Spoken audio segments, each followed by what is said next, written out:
지금 생각해보면 선배는 놀이공원에 좀 한이 맺힌 사람 같다. 정말 이상하다.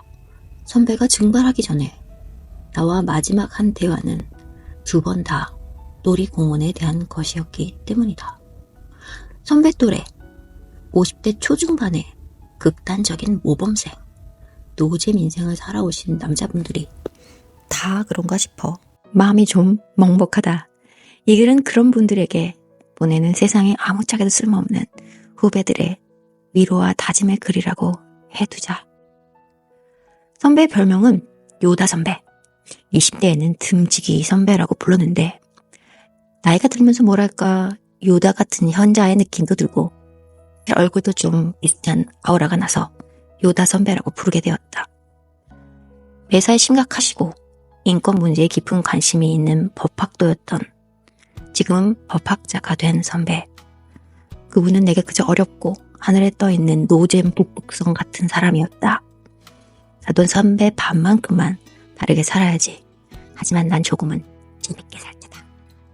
그렇게 가다 보면 길을 잃지 않을 것 같은 그런 선배가 놀이공원 타령이라니 말이 되는가. 당시 듬직이 선배는 모두가 이름을 대면 알만한 영국의 귀족 사립 명문 C대학에 박사과정 입학과 조교 자리까지 되어서 막바지 준비를 하고 있었다. 선배는 미국의 신자유주의에 분노하는 법학도로서 미국 박사를 해야 출세길이 열리는 한국에서 영국 유학을 선택했다. 동문이었지만 과가 달라 나는 선배를 영국문화원에서 만났다.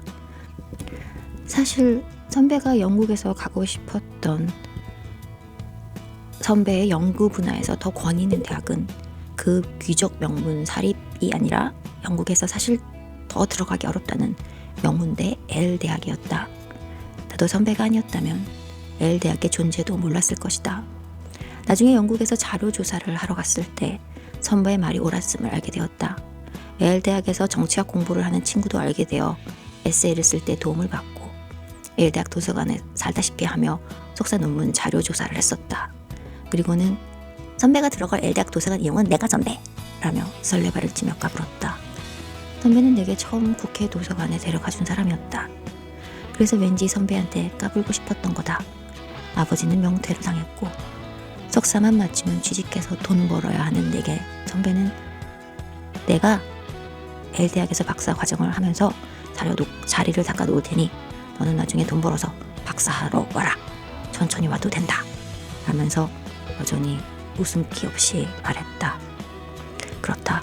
내가 영국에서 석사 논문 자료 조사를 할 때 IMF가 터졌고 나는 논문 재료만 들고 계획했던 유럽 배낭여행도 못한 채 귀국했다.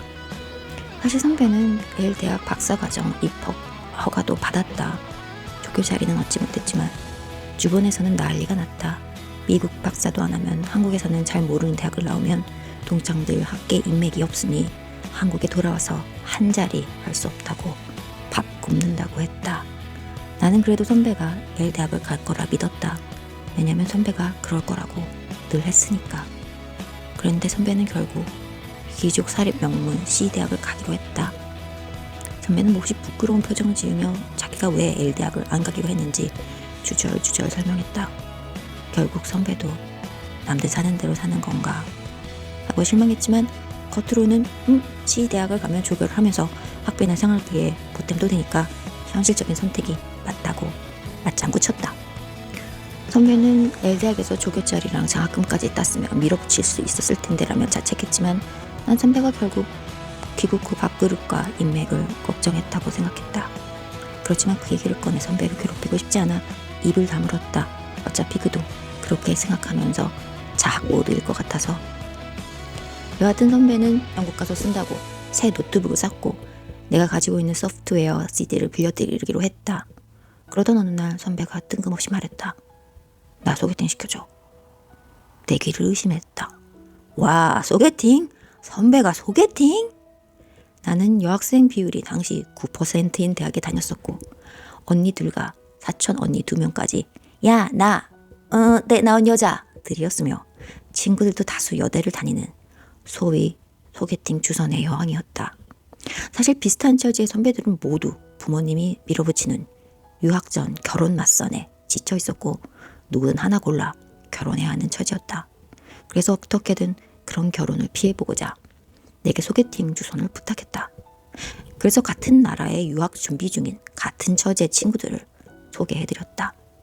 선배는 절대 그런 선은 보지도 않고 그런 결혼은 하지도 않겠다며 혐오스럽다고 펄펄 뛰었었는데 결국 선배도 다른 사람들처럼 선시장에서 시달리고 있는 건가 싶어 마음이 짠했다.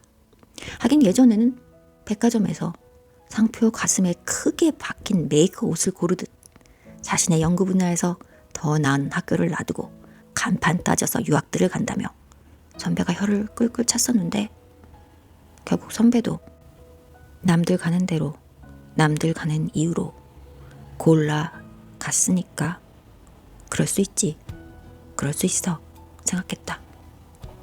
네, 시켜드릴게요. 근데 영국 유학 준비하는 친구가 주변에 별로 없어서 제가 좀 연락을 돌려볼게요. 아니, 고등학생이랑 시켜줘. 놀이동산 좀 가게. 오빠 29살이에요. 미쳤어요? 미쳤지? 난 요즘 내가 어떤 사람들 만나러 다니는지 모르지. 아니요, 알아요. 알지만 제가 모른 척 해드려야지. 그래야 선배가 덜 쪽팔리잖아 라고 생각했다. 필요 없어요. 근데 고등학생은 좀 아닌 것 같은데 선배. 놀이동산 가서 아무 생각도 안 하고 놀고 싶어. 아무 계산도 안 하고 그냥 하루 놀고 싶어. 풍선 한가득 손에 쥐어주고 싶어. 그냥 풍선 들고 하루 종일 놀고 싶어. 나도 그렇고 어른들은 너무 역겨워. 딱 하루만 가서 놀았으면 좋겠는데. 그래, 선배가 아동 성도착증은 아닐 거야. 그냥 너무 힘든 거지 하는 생각이 들었습니다. 선배, 고등학생은 좀 그렇고 다른 계산 없이 딱 하루만 놀이동산에 가서 놀 사람이 필요한 성인 여성을 제가 한번 찾아볼게요. 선배는 픽 웃으며 됐다. 네 친구들도 20대 중반인데 다들 조건 따지고 사귀어서 결혼할 남자 소개시켜달라고 안 그러겠니? 그래서 그냥 해본 소리야. 90년대의 20대 중후반은 그랬다. 사실. 그런데 그게 선배가 1차 증발하기 전 마지막 대화였다. 약속한 대로 소프트웨어 CD를 들이러 학교 후문에서 만나기로 한 선배를 기다렸지만 선배는 나타나지 않았다. 구속받는 게 싫어서 남자친구가 사준다고 했던 삐삐도 안 들고 다니다 나중에 취직해서 회사에서 사준 핸드폰이 첫 이동통신기였던 나다. 그래서 선배가 뭔 일이 생겼는데 내가 삐삐도 없으니까 연락을 못했겠거니 하고 집에 와서 선배에게 삐삐를 쳤다. 삐삐를 쳐도 연락이 없는 건 이게 처음이라 살짝 당황했다. 게다가 출국 전에 소프트웨어를 까셔야 될 텐데 라는 생각이 들어 선배 집으로 처음 전화를 걸기로 했다. 선배는 집에 없다 했다.